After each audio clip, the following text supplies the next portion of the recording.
जीवन एक यात्रा, इसके द्वितीय चरण में प्रवेश करते हुए मैं पूज्य महाराज जी के चरणों में प्रणाम करता हूं और सभी श्रोताओं का हार्दिक अभिनंदन।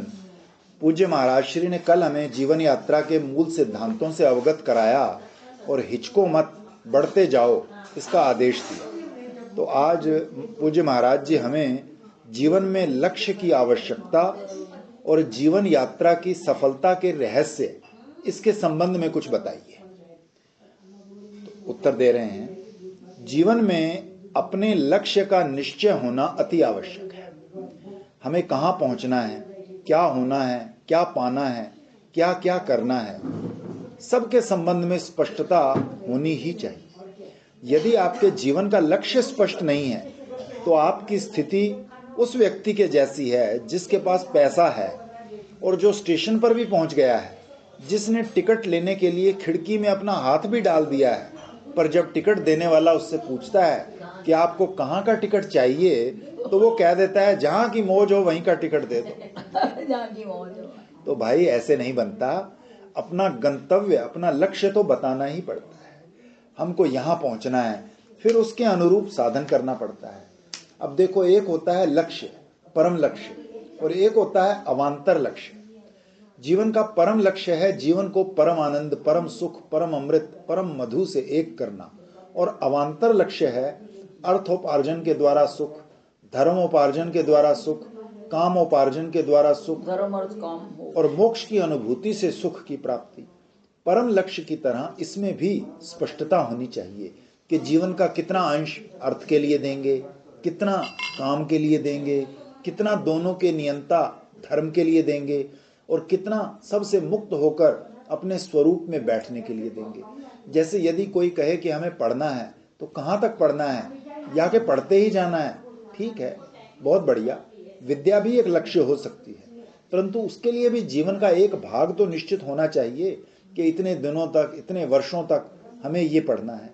या फिर आप अपने जीवन का भाग करने की जगह दिन का ही भाग कर लें, दिन का ही 4 हिस्सा कर लें। एक हिस्सा विद्या बुद्धि की प्राप्ति के लिए, एक अर्थोपार्जन के लिए, एक धर्म करने के लिए, एक मोक्ष की प्राप्ति के लिए। तो थोड़ा थोड़ा अभ्यास सबका रखें। राजू के बच्चों से पूछा ना, तो छोटा तो कहता है मैं तो पापा मंदिर चलाऊंगा। उसने कहा ठीक है, तो तुम चल मेरे साथ। उसको संस्कृत विद्यालय में करवा आया। दूसरा कहता है मेरा अभी निश्चित नहीं, मैं क्या करूंगा, मैं मैट्रिक कर लेने दो यही, फिर बताऊंगा। तो थोड़ी छोटे ने बड़ी जल्दी फैसला कर लिया कि मैं मंदिर वाला ही बनूंगा। मुश्किल है ना आजकल, हमको बंद कर रहे थे। थोड़ी पूजा पत्री भी कर लें, थोड़ा पाठ भी कर लें, थोड़ा दान भी कर लें, थोड़ा काम भी कर लें, थोड़ा विश्राम भी कर लें, थोड़ा सुखी भी हो लें।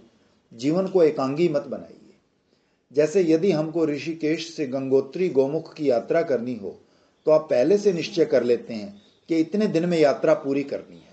पहले दिन मोटर से चलेंगे तो टेहरी में रुकेंगे या उत्तरकाशी में रुकेंगे, और गंगोत्री जाएंगे तो वहाँ एक दिन रुक कर गोमुख जाएंगे या उसी दिन जाकर वापस लौट आएंगे, फिर उसी के अनुसार चलते हैं।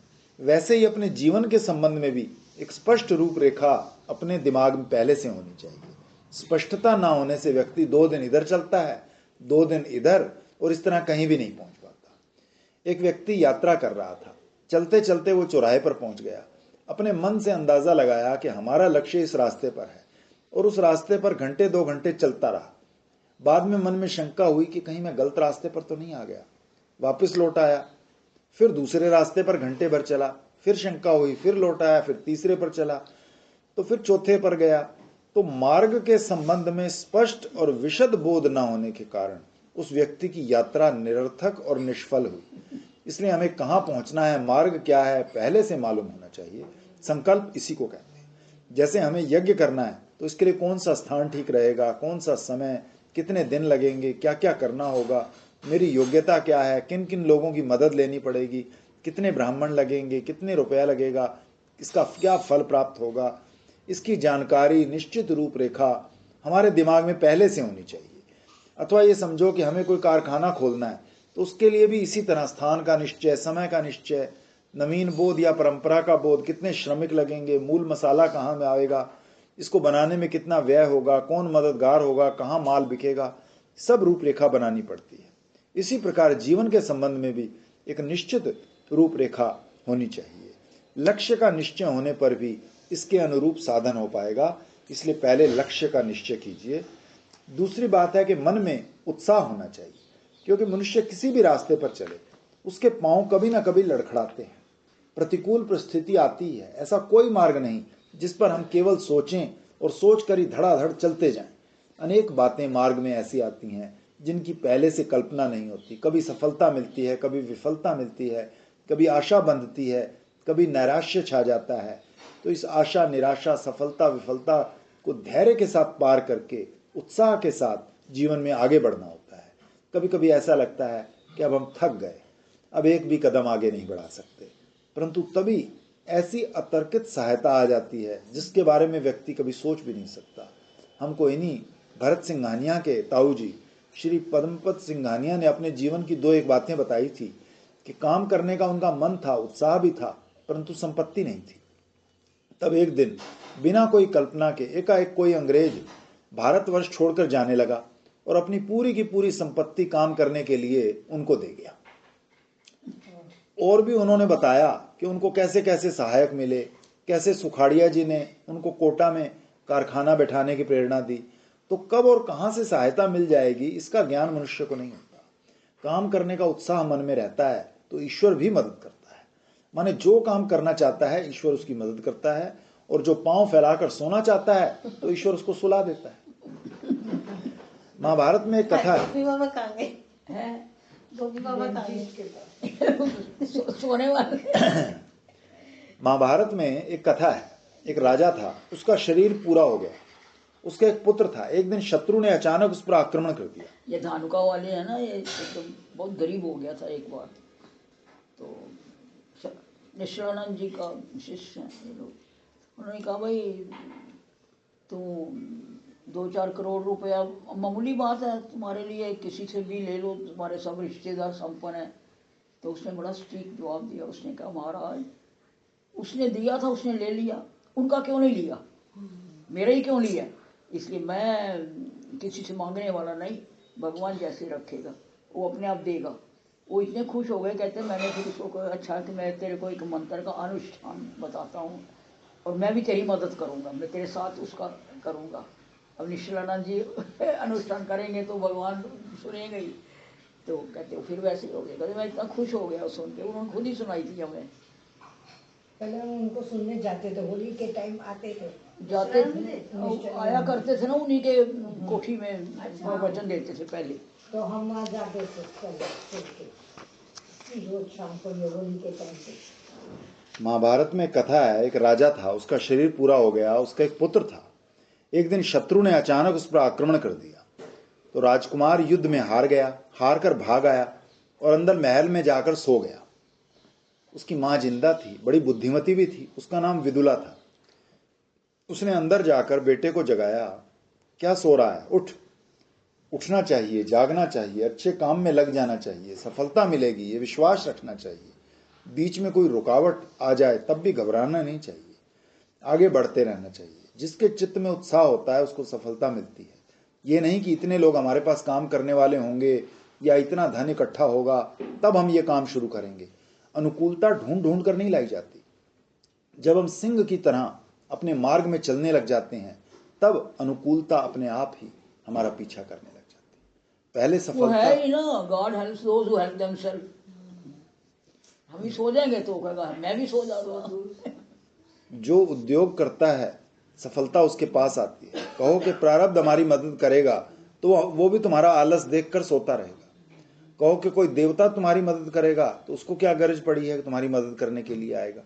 और जब तुम स्वयं लग जाओगे अपनी पूरी निष्ठा, दृढ़ता, उत्साह के साथ, तो तुम्हारी निष्ठा, दृढ़ता, उत्साह देखकर अपने आप ही चारों ओर से अनुकूलता तुम्हारे पांव चूमने लगेगी। लोगों की बात तो ऐसी है कि जब वो देखेंगे कि तुम एक अच्छा काम कर रहे हो और बीच में हार नहीं मानोगे, करते ही चलोगे, तो तुम्हारी निष्ठा, विश्वास, पात्रता ही लोगों को लाकर तुम्हारे सामने खड़ा कर देगी, लोगों को तुम्हारा सहायक बना देगी और प्रारब्ध को तुम्हारे अनुकूल कर देगी। प्रारब्ध कोई किम भूत किमाकार वस्तु नहीं है, वो मनुष्य के कर्मों से ही बनता है। बल्कि यहाँ तक है कि पूर्व जन्म के कर्म होंगे और उनसे प्रारब्ध बना होगा, सो तो है ही, अलग है वो। पर यदि पूरे मनोयोग से, पूरे उत्साह से उत्कट कर्म किया जाए तो 3 वर्ष में, 3 महीने में, 3 पक्ष में, 3 दिन में उसका फल अपने इसी जीवन में अवश्य अवश्य प्रारब्ध बनकर आ जाता है।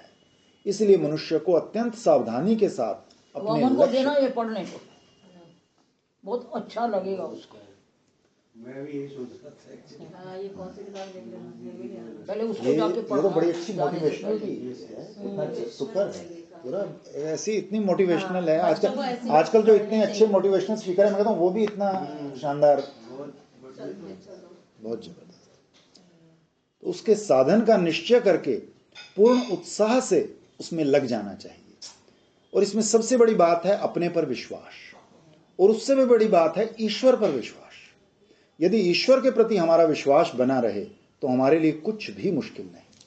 पर ध्यान दें कि विश्वास निकम्मे लोगों की वस्तु नहीं है, ना ही विश्वास कच्चे लोगों की वस्तु है, और विश्वास कमजोरी की पहचान भी नहीं है। ये तो बड़े भारी बल की, दृढ़ता की पहचान है। आप विश्वास करके देखें तो सही। एक सेठ, संप्रदाय का तो मूल मंत्र ही है, यदि अदृढ़ विश्वास तो बने सब काम। एक सेठ थे, बड़े भारी व्यापारी, अभी भी उनका बहुत बड़ा व्यापार है। उनका एक महात्मा पर बहुत विश्वास था, बड़ी श्रद्धा थी।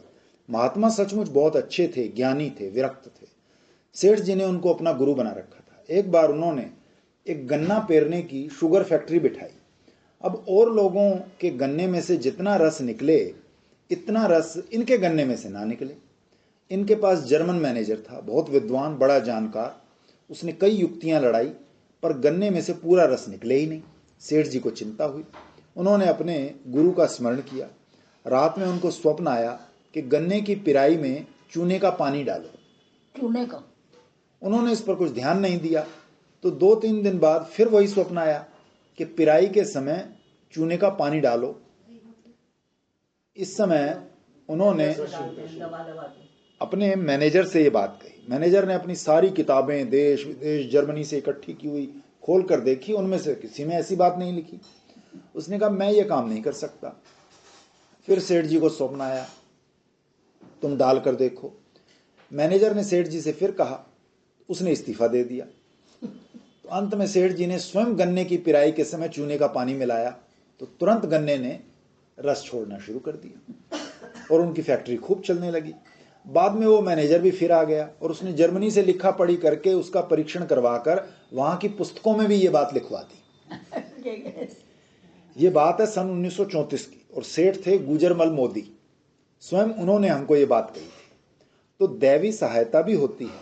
कोई देवता गुरु के रूप में आकर उन्हें बता गया, या कि गुरु की कृपा से उनको ऐसा स्फुरण हो गया, या ईश्वर की कृपा से उनको ऐसी प्रेरणा हुई। उन्होंने तो एक बात और भी बताई थी। आजकल के लोगों को तो पता नहीं विश्वास भी हो या नहीं, चमत्कार की कुछ बातें तो लोगों के बीच में इसलिए भी नहीं सुनाई जाती कि उन पर अविश्वास करने से भी एक प्रकार का अपराध होता है। असल में अविश्वास अपने हृदय की दुर्बलता है। नहीं तो जो विश्वास करके अपने मार्ग पर चलते हैं उनके लिए असफलता का भय कहीं है ही नहीं। उनका दृढ़ विश्वास ही उन्हें सफलता देता है। हाँ, तो उन्होंने मुझे बताया था कि कहीं कोई युद्ध हो रहा था देश विदेश में। देश का नाम तो इस वक्त मुझे याद नहीं, क्योंकि इतिहास भूगोल में ज़्यादा जानता नहीं और ना कभी इसमें रुचि रही। तो एक दिन स्वप्न में या जागृत में ही एक महात्मा उनके कमरे में आ गए और उन्होंने उनसे कहा कि तुम एक तरह की गोली बनाओ जिसे सैनिक लोग अपनी जेब में रख सकें, और युद्ध के अवसर में जब कभी उनको पर्याप्त भोजन नहीं मिल पाए तो एक गोली खा लें और उसी से उनका काम चल जाए, तो उनकी शक्ति का, उनके बल का ह्रास ना हो। गोली का नुस्खा और बनाने की विधि भी उन महात्मा ने सेठ जी को बता दी। पर सेठ जी ने बताया कि उनकी समझ में पूरी बात आई नहीं, इसलिए उन्होंने कुछ किया नहीं। तब वो फिर आए, उन्होंने उनको फिर वो कारखाना दिखाया जहां वैसी गोली बनती थी, और भी सब बातें बताई, बल्कि गोली कैसे फौज में भेजी जानी चाहिए ये भी बताया। तो हमारे कहने का मतलब ये है कि जब मनुष्य निष्ठा के साथ, उत्साह के साथ, दृढ़ता के साथ ईश्वर पर विश्वास रख कर आगे बढ़ता है तो कदम कदम पर उसको सहायता मिलती है। कोई भी काम हो, मनुष्य की वृत्ति संग के प्रभाव से अवश्य प्रभावित होती है। जहां तक हो सके संग विश्वसनीय लोगों का ही करना चाहिए, अविश्वसनीय लोगों का नहीं। आप देखें, जब कोई मालिक अपने ऑफिस में अपने नीचे के कर्मचारियों के साथ बैठकर शराब पीने लगता है या उनको भी पिलाने लगता है, तब उसके साथ काम करने वालों का भी उस पर से विश्वास उठ जाता है। और जब तुम स्वयं अपने कर्मचारियों के सामने दूसरों की चीजें हड़पोगे, बेईमानी करोगे, तो वो भी तुम्हारी चीजें हड़पना चाहेंगे, वो भी तुमसे बेईमानी करना चाहेंगे। तो ये जो हम अपने को संग का रंग तो है।